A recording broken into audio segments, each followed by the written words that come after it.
Hi, நம்ம இன்னைக்கு எதை பற்றி பார்க்க போகிறோன்னா எள் அறுவடை பண்ணுறதை பற்றி தான் பார்க்க போகிறோம்.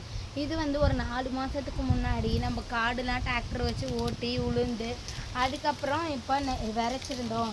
இது பார்த்திங்கன்னா மழை வராதனால கொஞ்சம் வளர்ந்து கொஞ்சம் வளராமையும் இருக்குது. இப்போ வந்து இன்றைக்கி அறுவடை பண்ணிவிட்டு இதில் எவ்வளோ ப்ராஃபிட் வருது இன்னும் மோர் வீடியோஸில் நம்ம பார்ப்போம். இது பார்த்திங்களா, நம்ம அறுத்து இந்த மாதிரி கட்டி வச்சோன்னா ஒரு 3-4 நாளில் இது ஃபுல்லாமே காஞ்சி எள்ளில் கீழே விழுந்துடும். விழுந்ததுக்கப்புறம் நம்ம எல்லாத்தையும் தட்டி குப்பை தனியாக எள்ளு தனியாக பிரித்தோன்னா நல்ல எள்ளு நம்மளுக்கு கிடைக்கும். இதை கொண்டு போய் நம்ம குடோனில் கொடுத்தோன்னா 1 கிலோ எவ்வளோ ரேட்டுன்னு சொல்லிட்டு நம்மளுக்கு அமௌண்ட் தருவாங்க. அப்படியே நீ கொஞ்சம் சைடில் இந்த வேலையெல்லாம் முடிச்சுட்டு பனை மரத்தில் போய் ஓலை வெட்டிட்டு வந்து இன்றைக்கி கொடாப்பூ செஞ்சு முடிச்சாச்சு. நாங்கள் கோழி இந்த மாதிரி டைப்பில் தான் மூடி வைப்போம். நீங்கள் எது யூஸ் பண்ணுவீங்கன்னு சொல்லுங்கள். நாங்கள் எள்ளு கட்டலான்னு எடுத்துகிட்டு வந்த சோவையில் எங்கள் வீட்டு செல்ல பிராணி ஜூலி வந்து ஜாலியாக படுத்துட்டு இருக்குது காற்று வாங்கிட்டு.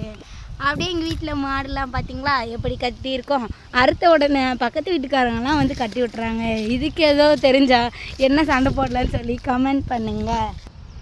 அப்படியே நம்ம பேசிகிட்டு இருக்கும்போது சைடில் திரும்பி பார்த்தா மாதுளை பழம் இப்படி வளர்ந்து போயிருக்கு.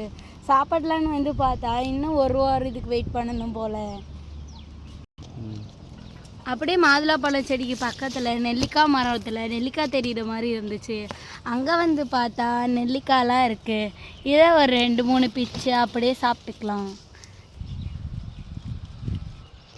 அப்படியே நெல்லிக்காய் சாப்பிட்டுக்கிட்டே இந்த வீடியோவை முடிச்சிடலாம். மறக்காமல் சப்ஸ்கிரைப் பண்ணி லைக் பண்ணுங்கள். பாய்.